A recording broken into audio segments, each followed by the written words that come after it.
Você já parou para pensar que, de repente, você pode estar ensinando o seu filho a chorar muito mais do que ele deveria?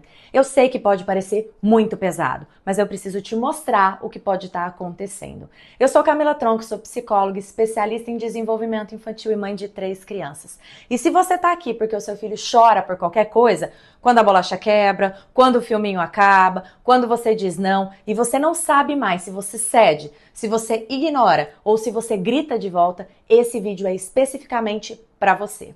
Eu vou te explicar o que está por trás do choro excessivo do seu filho e te mostrar os 2 erros mais comuns que a maioria das mães cometem sem perceber. E te dar um método simples para você poder responder com calma e com firmeza ao mesmo tempo. Fica comigo até o final desse vídeo porque você vai entender se o choro do seu filho é fase ou se é algo que precisa de uma atenção diferenciada. Primeiro vamos entender o que está acontecendo dentro do cérebro do seu filho quando ele chora por tudo. As crianças pequenas, elas têm um sistema nervoso imaturo. Elas sentem as emoções com a mesma intensidade de um furacão, que não é igual à intensidade dos adultos. Mas elas não têm a capacidade de se regularem sozinhas, de entenderem essas emoções sozinhas.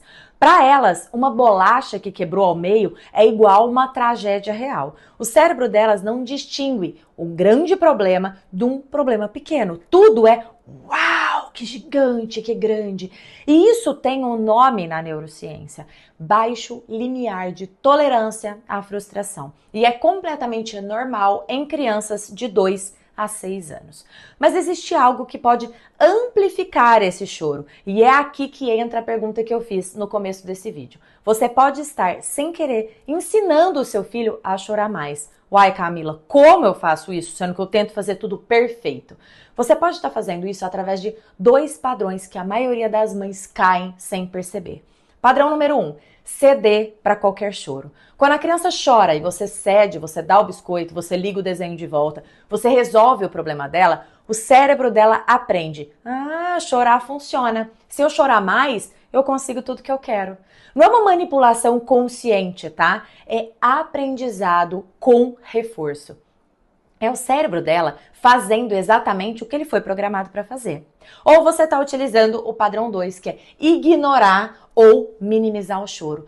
Para de chorar por essa besteira, você não tem nada. Vai chorar para lá, para de chorar. Quando a gente minimiza, a criança ela não aprende a regulação emocional. Ela aprende a suprimir a emoção. E emoção suprimida, ela não desaparece. Ela acumula, acumula, acumula e de repente ela explode com muito mais força.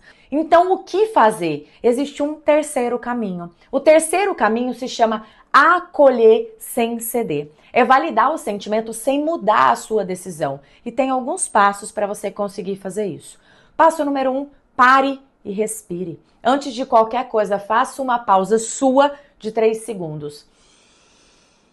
Respire fundo. O seu estado emocional é o termostato da situação. Se você chega para resolver o problema agitada, a temperatura sobe. Se você chega calma, a temperatura cai. Passo número 2, abaixe-se na altura da criança e nomeie o sentimento. Fique na altura do seu filho, olhe nos olhos dele e nomeie o que ele está sentindo.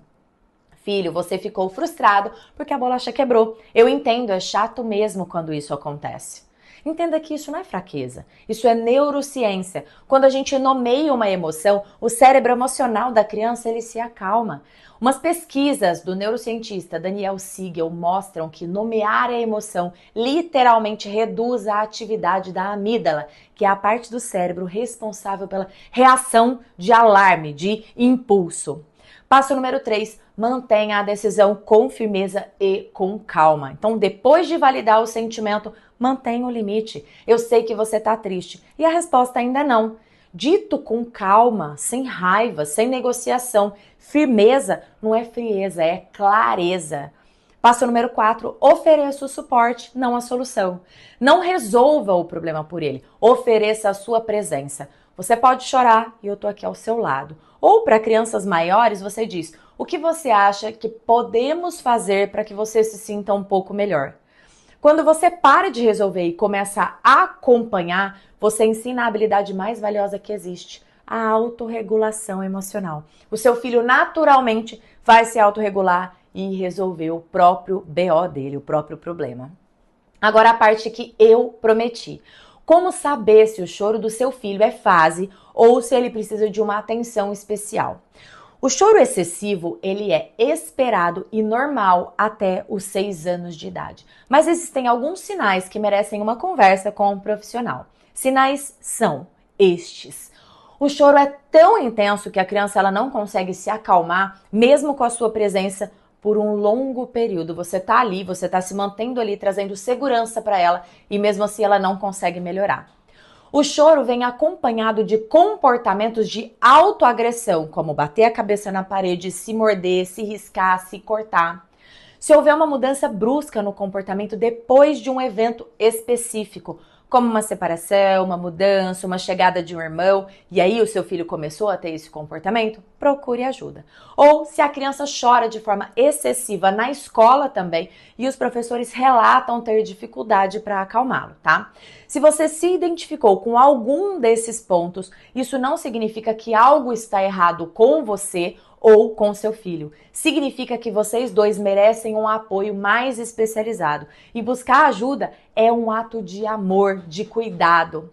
Seu filho chora por tudo porque ele sente tudo com muita intensidade. E ele precisa de você, não para resolver os BOs dele, mas ele precisa de você para ensiná-lo a atravessar pelos próprios problemas. Cada vez que você acolhe sem ceder, você está construindo um sistema de regulação emocional dele. Tijolinho por tijolinho, crise por crise. É um trabalho lento, invisível, mas ele é incrivelmente poderoso. Se esse vídeo aqui te ajudou, se inscreva aqui no canal. Toda semana eu trago conteúdos como esse, baseado na ciência, pensado na realidade da mãe brasileira, para poder ajudar você a criar os seus filhos com mais leveza e muito menos culpa. Me conta aqui nos comentários qual dos dois padrões você se identificou. Você cede demais ou você minimiza demais? Aqui, sem julgamento, porque todas nós já caímos uma vez ou outra nesses dois contos, nesses dois padrões. Um beijo grande, te vejo no próximo vídeo.